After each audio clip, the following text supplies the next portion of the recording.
Chronological questions की इस series में आपका स्वागत है। आज की क्लास में हमारा जो टॉपिक है, आज जिस ईयर के पेपर पे हम बात करेंगे वो है आपका यूजीसी नेट दिसंबर 2023 के प्रश्न पत्र में क्रोनोलॉजिकल पैटर्न पे जितने भी प्रश्न पूछे गए थे जो कि महत्वपूर्ण है, उन्हें आज की क्लास में हम यहाँ पे डिटेल एक्सप्लेनेशन के साथ करेंगे। तो चलिए शुरू करते हैं।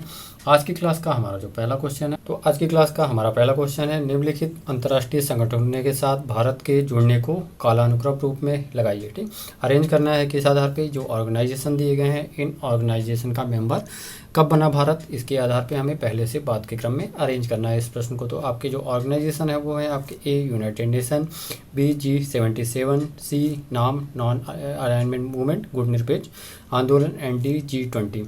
तो आइए देखते हैं फर्स्ट कि भारत इन ऑर्गेनाइजेशन का मेंबर कब बना और उसके आधार पे फिर हम देखेंगे हमारा आंसर।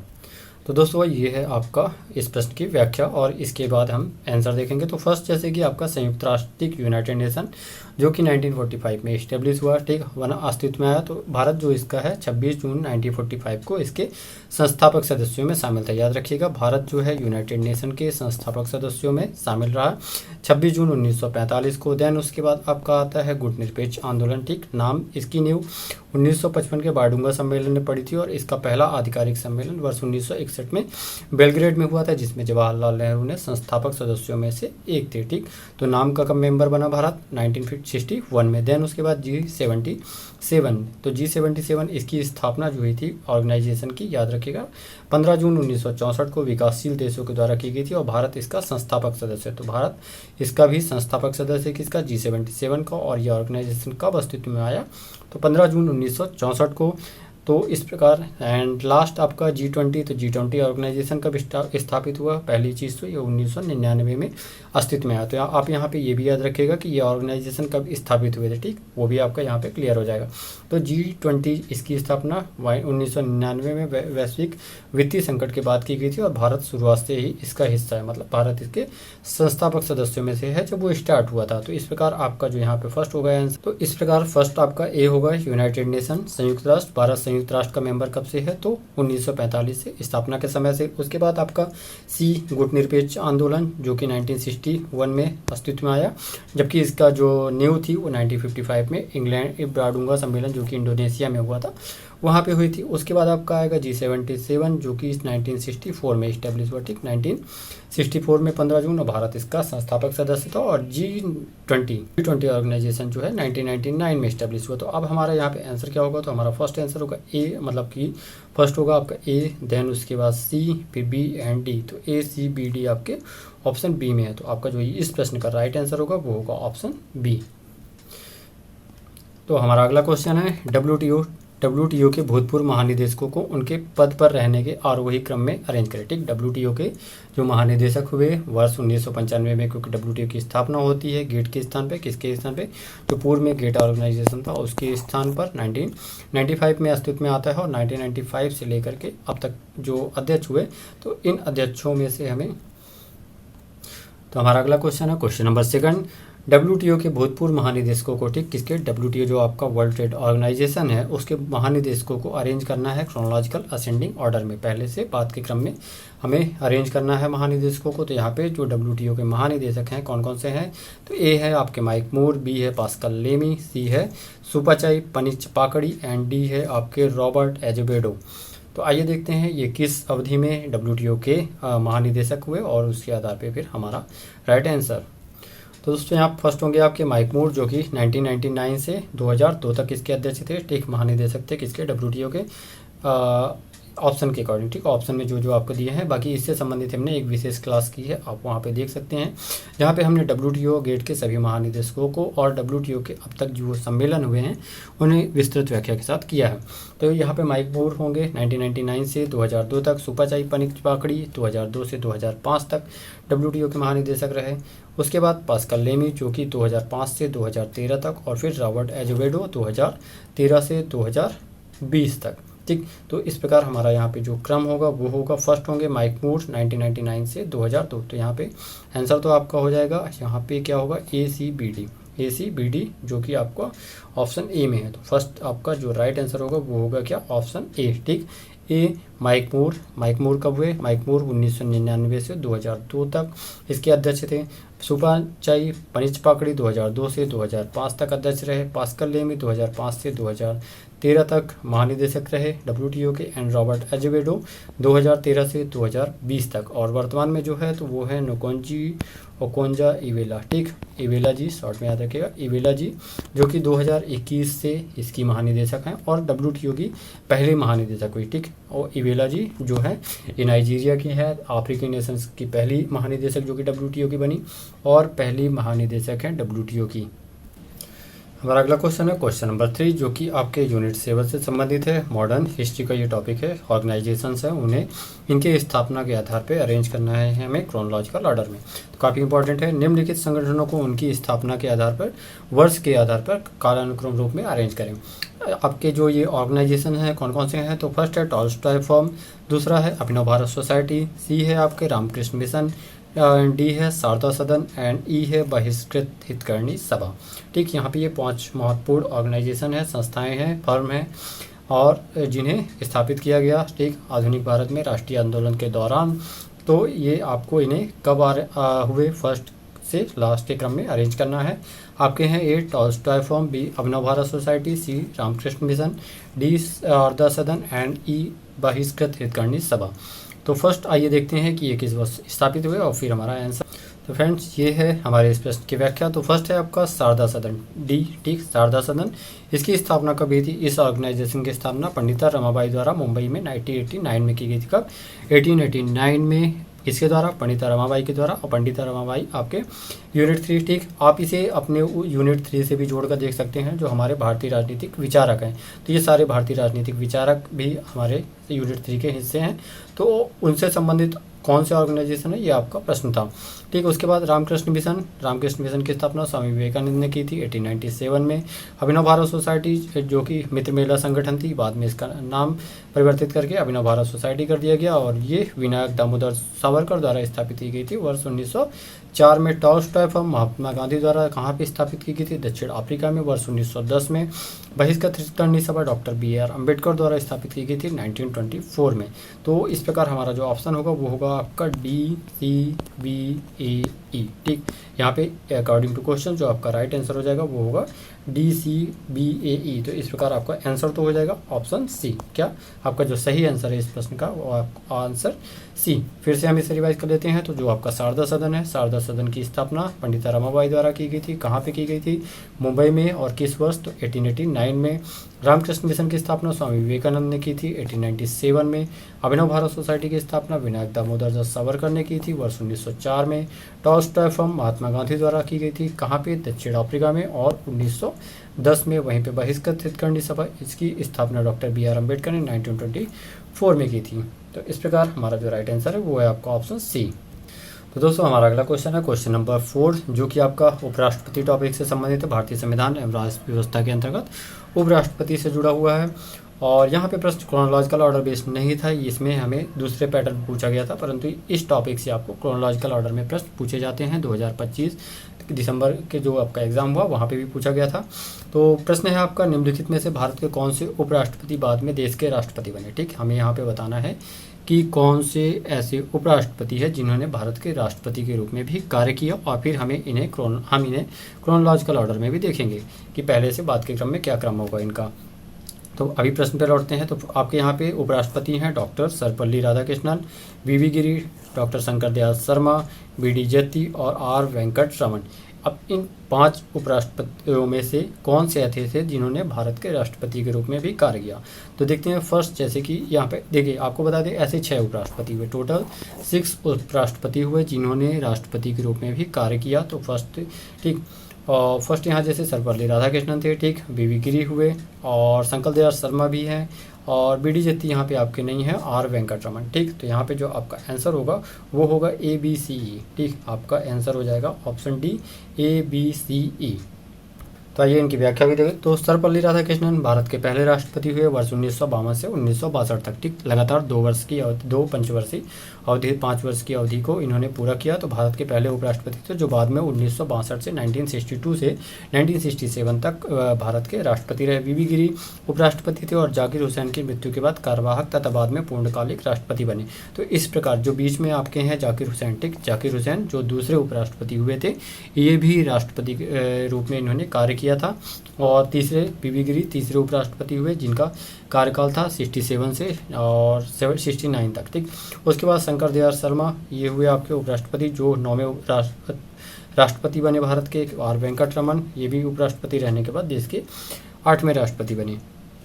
बीडी जत्ती हैं, तो ये केवल कार्यवाहक राष्ट्रपति बने थे, इन्होंने कभी भी पूर्णकालिक राष्ट्रपति के रूप में निर्वाचित नहीं किया गया था। तो अभी जो हमारा प्रश्न था, हमें बताना था कि कौन से उपराष्ट्रपति हुए जो राष्ट्रपति भी रहे, तो उस आधार पे तो आपका आंसर हो जाएगा ऑप्शन डी। अब आइए देखते हैं कि इन उपराष्ट्रपतियों का क्रम क्या था, और अगर आपको क्रोनोलॉजिकल ऑर्डर में इस प्रश्न को देता है तो आप इसे कैसे करेंगे, क्या आपका आंसर होगा। तो आइए अब हम इस प्रश्न को क्रोनोलॉजिकल पैटर्न पे देखें। तो जैसे कि सर्वपल्ली राधाकृष्णन, तो सर्वपल्ली राधाकृष्णन आपके वर्ष 1952 से 1962, ठीक, लगातार 10 वर्ष की अवधि तक भारत के उपराष्ट्रपति हुए। बीबी गिरी हुए, बीबी गिरी आपके तीसरे उपराष्ट्रपति थे 1967 से 1969 तक। वहीं पे शंकर दयाल शर्मा जो हुए आपके ये 8वें उपराष्ट्रपति थे। और 1987 इनका जो कार्यकाल था वो 1987 से 1992 तक रहा।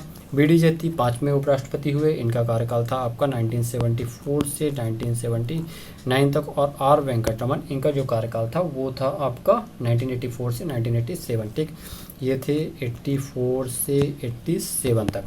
अब आइए, अब अगर इसे हमें अरेंज करना है क्रोनोलॉजिकल ऑर्डर में पहले से बाद के क्रम में, तो फर्स्ट होंगे आपके सर्वपल्ली राधाकृष्णन, जो वर्ष 1952 से 1962 तक भारत के उपराष्ट्रपति हुए। देन उसके बाद बीबी गिरी तीसरे उपराष्ट्रपति थे, जो 1967 से 69 तक उपराष्ट्रपति हुए। उसके बाद आपका डी हो जाएगा बीडी जत्ती, जो कि 5वें उपराष्ट्रपति थे 1974 से 1979। एंड उसके बाद आपके होंगे ई आर वेंकटरमन, जो कि 1984 से 1987 तक रहे। और सबसे लास्ट में शंकर दयाल शर्मा 1987 से 1992 तक। तो इस प्रकार आपका जो यहाँ पे इस प्रश्न का क्रम हो जाएगा वो क्या होगा, आपका होगा यहाँ पे A B D E N C, ठीक, ए बी डी ई। तो यहाँ पे आपका प्रश्न है श्री अरविंद के जीवन की निम्नलिखित घटनाओं को कालानुक्रम रूप में जमाएं। तो घटनाएं कौन कौन सी है, कांग्रेस के बनारस अधिवेशन में भाग लिया, बड़ौदा कॉलेज के उपचार्य रहे, इंग्लैंड में बस गया, ठीक, पढ़ाई के लिए गए, अलीपुर में बम मामले में गिरफ्तार हुए, और ICS की परीक्षा उत्तीर्ण की, ठीक। तो ये सारी जो घटनाएं हैं वो किससे संबंधित है, अरविंदो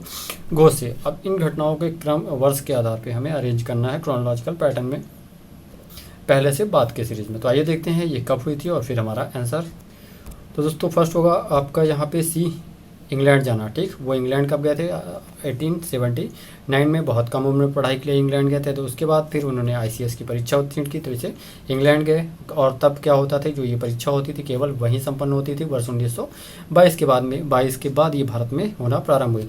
तो 1890 में ICS की परीक्षा उत्तीर्ण की, लेकिन घुड़सवारी परीक्षा में शामिल न होने के कारण सेवा में नहीं आए। बड़ौदा कॉलेज के उपचार्य बनना, ये बड़ौदा कॉलेज के भारत लौटने के बाद वो बड़ौदा रियासत की सेवा में आए और बड़ौदा के कॉलेज के उपचार्य बने। बनारस अधिवेशन वर्ष 1905 में कांग्रेस के बनारस अधिवेशन में भाग लिया था। और अलीपुर जो बम कांड था 1908 में, अलीपुर बम कांड के सिलसिले में इन्हें गिरफ्तार किया गया था। तो यहाँ पे जो आपका आंसर होगा वो क्या होगा, राइट आंसर हो जाएगा आपका ऑप्शन डी, CEBAD, ठीक, जो घटनाओं का सही आंसर है CEBAD हमारा यहाँ पे राइट आंसर होगा। तो दोस्तों हमारा अगला क्वेश्चन है क्वेश्चन नंबर 6 आज की क्लास का। नीचे दिए गए भारत सरकार और इसके प्रांतीय प्रादेशिक संगठनों के मध्य हस्ताक्षरित समझौतों आंकड़ों के आरोही क्रम में ज्ञात इन्हें अरेंज करना है, ठीक। प्रश्न को फिर से समझिएगा। जो यहाँ पे हमें ये घटनाक्रम दिए गए हैं, इन घटनाओं को हमें इनके किस वर्ष ये साइन किए गए या प्रस्ताव किस वर्ष हस्ताक्षरित हुए, उसके आधार पर हमें इसे अरेंज करना है पहले से बाद के क्रम में, क्योंकि हम क्रोनोलॉजिकल क्वेश्चन पैटर्न पे आधारित प्रश्न कर रहे हैं। तो घटनाक्रम क्या क्या है, तो फर्स्ट है आपका असम समझौता, असम अकॉर्ड, आनंदपुर साहिब संकल्प, ठीक, सी राजीव गांधी लोंगोवाला समझौता, और डी शिलांग समझौता, और ई मिजो शांति समझौता, ठीक। तो यहाँ पे असम अकॉर्ड, आनंदपुर साहिब संकल्प, राजीव गांधी लोंगोवाला समझौता, शिलांग समझौता और मिजो शांति समझौता। तो आइए फर्स्ट देखते हैं ये किस वर्ष हुए थे और उसके आधार पर फिर हमारा आंसर देखेंगे। तो दोस्तों ये है आपकी इस प्रश्न की व्याख्या। तो फर्स्ट होगा आपका आनंदपुर साहिब बी, ठीक। आनंदपुर साहिब सिखों की मांगों को लेकर यह प्रस्ताव अक्टूबर 1973 में अपनाया गया था। कब, 1973 में 1973 में तो आनंदपुर साहिब का जो संकल्प है सिखों की मांगों को लेकर के अक्टूबर 1973 में अपनाया गया। उसके बाद आपका शिलोंग समझौता हुआ था, ये कब नागालैंड में शांति स्थापित करने के लिए नवंबर 1975 में हस्ताक्षरित किया गया। ठीक, कब? नवंबर 1975 में। देन राजीव गांधी लोंगोवाला समझौता सी पंजाब समस्या के समाधान के लिए 24 जुलाई 1985 को साइन किया गया। ये कब? 24 जुलाई 1985 को, क्योंकि इंदिरा गांधी जी की मृत्यु हो गई थी तब तक। ठीक, और उसके बाद राजीव गांधी भारत के प्रधानमंत्री बने तो उनके मध्य समझौता हुआ था राजीव गांधी के कार्यकाल में। राजीव गांधी लोंगोवाला समझौता 24 जुलाई 1985। देन असम अकॉर्ड, ये हुआ था आपका असम छात्र आंदोलन को लेकर समाप्त करने के लिए 15 अगस्त 1985 को। काफ़ी महत्वपूर्ण समझौता था ये। और ठीक, तो असम अकॉर्ड असम छात्र आंदोलन को समाप्त करने के लिए 15 अगस्त 1985 कब संपन्न हुआ? 15 अगस्त 1985। और सबसे लास्ट में आपका मिजो शांति समझौता मिजोरम में उग्रवाद समाप्त करने के लिए जून 1986 में हस्ताक्षरित किया गया था। तो यहाँ पे कब? जून 1986 में। तो हमारा आंसर क्या होगा, आइए देखते हैं। तो आपका इस प्रश्न का जो राइट आंसर हो जाएगा वो होगा ऑप्शन ए। ठीक, ऑप्शन ए, BDCAE। ठीक, BDCAE। तो यहाँ पे आपका जो सही आंसर है इस प्रश्न का हो जाएगा ऑप्शन ए। ठीक, BDCAE। तो फर्स्ट बी आनंदपुर शाही प्रस्ताव। आनंदपुर शाही प्रस्ताव कब हुआ था? आपका 1973 में, अक्टूबर 1973 में। ठीक, अक्टूबर 1973 में ये संपन्न हुआ था। देन उसके बाद आपका डी शिलोंग समझौता, शिलोंग एग्रीमेंट 1975 में, नवंबर 1975 में हुआ था। राजीव गांधी लोंगोवाला एग्रीमेंट ये 24 जुलाई 1985 को। ए असम अकॉर्ड 15 अगस्त 1985 को। और सबसे लास्ट में मिजो शांति समझौता जो हुआ था उग्रवाद को समाप्त करने के लिए जून 1986 में। तो इस प्रकार आपका आंसर हो जाएगा ऑप्शन ए, BDCAE। दोस्तों अगला क्वेश्चन है क्वेश्चन नंबर 7 और प्रश्न है आपका भ्रष्टाचार से संबंधित। ठीक, भारत में भ्रष्टाचार, करप्शन और प्रशासनिक सुधारों के संदर्भ में निम्नलिखित समितियों या आयोगों को, जो भी हमें यहाँ पे समितियाँ और आयोग दिए गए हैं, इन्हें किस वर्ष गठित किया गया था उसके आधार पे क्रोनोलॉजिकल ऑर्डर में अरेंज करना है। तो आपकी समितियाँ हैं, ठीक, जो गोरवाल समिति, प्रथम प्रशासनिक सुधार आयोग, वोरा समिति और संथानम समिति। तीन समितियाँ और एक आयोग है। तो जो समिति है गोरावाल समिति, गोरवाला समिति, प्रथम प्रशासनिक सुधार आयोग, वोरा समिति और संथानम समिति। तो आइए देखते हैं कब गठित हुई थी और फिर उसके आधार पर हमारा आंसर। तो दोस्तों यहाँ पे जो आपका आंसर हो जाएगा वो तो होगा ऑप्शन सी, ADBC। पर आइए देखते हैं किस वर्ष हुई थी। ठीक, तो आपकी गोरावाला समिति जो है, ठीक, गोरवाला समिति, इसका गठन 1951 में लोक प्रशासन में रिपोर्ट देने के लिए किया गया था। ठीक, लोक पब्लिक एडमिनिस्ट्रेशन पर रिपोर्ट देने के लिए 1951 में किया गया था। संथानम समिति बहुत ही महत्वपूर्ण समिति है भ्रष्टाचार निवारण के लिए। इसका गठन 1962 में किया गया था और इसकी सिफारिश पर आगे चल करके 1964 में सेंट्रल विजिलेंस कमीशन CVC बना। ठीक, इसकी सिफारिश पर संथानम समिति जो कि 1962 में गठित की गई थी, इस समिति की सिफारिश पर आगे चल करके 1964 में CVC का गठन किया गया। प्रथम प्रशासनिक सुधार आयोग, इसका गठन 1966 में किया गया था मोरारजी देसाई की अध्यक्षता में। ये याद रखिएगा, ये काफ़ी इंपॉर्टेंट है क्योंकि ये दिसंबर 2025 के प्रश्न पत्र में ये टॉपिक से प्रश्न पूछा गया था। ठीक, प्रथम प्रशासनिक सुधार आयोग से। तो इसके अध्यक्ष कौन थे? मोरारजी देसाई। ठीक, 1966 में गठित हुआ था। और मोरारजी देसाई याद रखिएगा भारत के पहले गैर कांग्रेसी प्रधानमंत्री भी हैं जो 1977 में भारत के प्रधानमंत्री बने। ठीक, कौन? तो मोरारजी देसाई।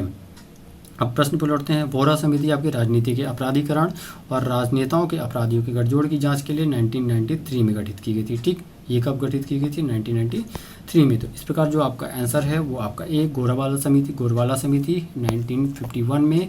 ठीक, संथानम समिति 1962 में, प्रथम प्रशासनिक सुधार आयोग 1966 में और जो आपका बोरा समिति 1969। तो दोस्तों व्याख्या के अनुसार जैसा कि हमने बताया हमारा आंसर होगा ADBC। ठीक, ए आपका 1950 में गोरवाल समिति, और फिर आपका आएगा संथानम समिति 1962 में, प्रथम प्रशासनिक सुधार आयोग 1966 में और वोरा समिति 1993 में। तो इस प्रकार जो आपका आंसर हो जाएगा वो होगा ऑप्शन सी। आज की क्लास का हमारा अगला क्वेश्चन नंबर 8 है आपका। नीचे दिए गए लोकतांत्रिक संक्रमण की विभिन्न लहरों के आरोही क्रम में को ज्ञात कीजिए। ठीक, ये आपके लोकतंत्र से संबंधित जो है इन्हें हमें अरेंज करना है पहले से बाद के क्रम में। तो फर्स्ट रिवर्स वेव, प्रथम प्रतिवर्ती लहर, लोकतांत्रिकरण की प्रथम लहर, लोकतांत्रिकरण की द्वितीय लहर, द्वितीय प्रतिवर्ती लहर और लोकतांत्रिकरण की तृतीय लहर। तो ये देखते हैं ये कब हुआ था और हमारा। तो दोस्तों ये है आपका एक्सप्लेनेशन। तो आंसर तो हो जाएगा आपका बी। ठीक, BACDE। ठीक, BACDE। परंतु इसका एक्सप्लेनेशन है ये देखते हैं। राजनीतिक वैज्ञानिक सैमुअल पी हंटिंगटन ने अपनी पुस्तक द थर्ड वेव में लोकतंत्र के प्रसार और गिरावट की लहरों का वर्णन किया था। ठीक, उसी को हमें अरेंज करना है।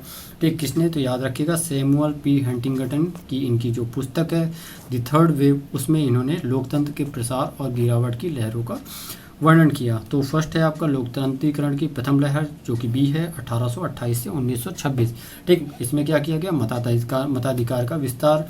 प्रथम प्रतिवर्ती लहर, ठीक, 1922 से 1942 तक फांसीवाद और नाजीवाद का उदय। ठीक, लोकतांत्रिकरण की द्वितीय लहर वर्ष 1943 से 1962, द्वितीय विश्व युद्ध के बाद विओपनिवेशीकरण। द्वितीय प्रतिवर्ती लहर आती है 1958 से 1975, लैटिन अमेरिका और अफ्रीका में सैन्य तख्तापलट। और सबसे लास्ट में है लोकतंत्रीकरण की तृतीय लहर 74 से 1974 के बाद पुर्तगाल, लैटिन अमेरिका और सोवियत संघ का विघटन। तो यहाँ पे आपका जो आंसर है वो है ऑप्शन बी, BACD। तो यहाँ पे इस प्रश्न का हमारा जो आंसर है सही वो है आपका ऑप्शन बी। तो दोस्तों हमारा अगला क्वेश्चन और आज की क्लास का क्वेश्चन नंबर 9, लास्ट क्वेश्चन। ठीक, जो इंपॉर्टेंट क्वेश्चन थे इस पैटर्न पे, क्रोनोलॉजिकल पैटर्न में पूछे गए थे दिसंबर 2023 में, उनकी संख्या 9 थी। तो प्रश्न है आपका, निम्नलिखित प्रशासनिक विचारकों सिद्धांतकारों को कालानुक्रम रूप में अरेंज किए। तो इन्हें बाई बर्थ के आधार पे हमें अरेंज करना है, पहले से बाद के क्रम में। तो अब ये हमारे विचारक कौन कौन से हैं? तो FW Willoughby, Max Weber, David Easton और एल्टन मेयो। ठीक, ये 4 विचारक हैं। इन्हें इनके वर्थ के आधार पे हमें अरेंज करना है, पहले से बाद के क्रम में। तो हमारा आंसर तो हो जाएगा ऑप्शन सी, BADC। परंतु आइए इसकी व्याख्या देखते हैं। तो विचारकों को प्रशासनिक और राजनीतिक सिद्धांत में योगदान उनके जन्म सक्रियता के अनुसार निम्न प्रकार। तो फर्स्ट होंगे मैक्स वेबर, जो कि आपके बी हैं। 1864 से 1920 उन्होंने ब्यूरो के इश्यू का शास्त्रीय मॉडल प्रतिपादित किया था। परंतु हमारा जो यहाँ पे हमें क्रोनोलॉजिकल ऑर्डर में अरेंज करना है, तो इसके आधार पे कुछ विशेषताएं भी उससे संबंधित देखेंगे इनसे। तो मैक्स वेबर थे, इनका जन्म हुआ था 1864 से 1920 तक ये रहे। ठीक, और इन्होंने ब्यूरोक्रेसी का शास्त्रीय मॉडल प्रतिपादित किया था। याद रखिएगा, मैक्स वेबर ने शास्त्रीय मॉडल दिया। देन उसके बाद आपका FW विलोबी 1867 से 1960, इन्होंने 1927 में लोक प्रशासन के सिद्धांतों प्रिंसिपल ऑफ पब्लिक एडमिनिस्ट्रेशन पर महत्वपूर्ण कार्य किया। एल्टन मेयो 1880 से 1949, 1920 से 30 के दशक में हार्थोन प्रयोग के जरिए मानव संबंध में ह्यूमन रिलेशंस थ्योरी की नींव रखी। डेविड ईस्टन 1917 से 2014, और इन्होंने द्वितीय विश्व युद्ध के बाद 1950 से 60 के दशक में राजनीतिक विज्ञान में व्यवहारवाद और व्यवस्था सिद्धांत का प्रतिपादन किया। तो ये तो है इनके योगदान, परंतु इनके बर्थ के आधार पे हमें अरेंज करना है। तो Max Weber first 1864, FW Willoughby 1867, Elton Mayo 1880 और डेविड ईस्टन 1917। तो हमारा जो आंसर है वो है ऑप्शन सी। तो आपका यहाँ पे जो सही आंसर है वो है ऑप्शन सी। तो ये दोस्तों ये हुई हमारी आज की क्लास। नेक्स्ट क्लास में हम नेक्स्ट ईयर के क्रोनोलॉजिकल पैटर्न में पूछे गए प्रश्नों को लेकर के उपलब्ध होंगे।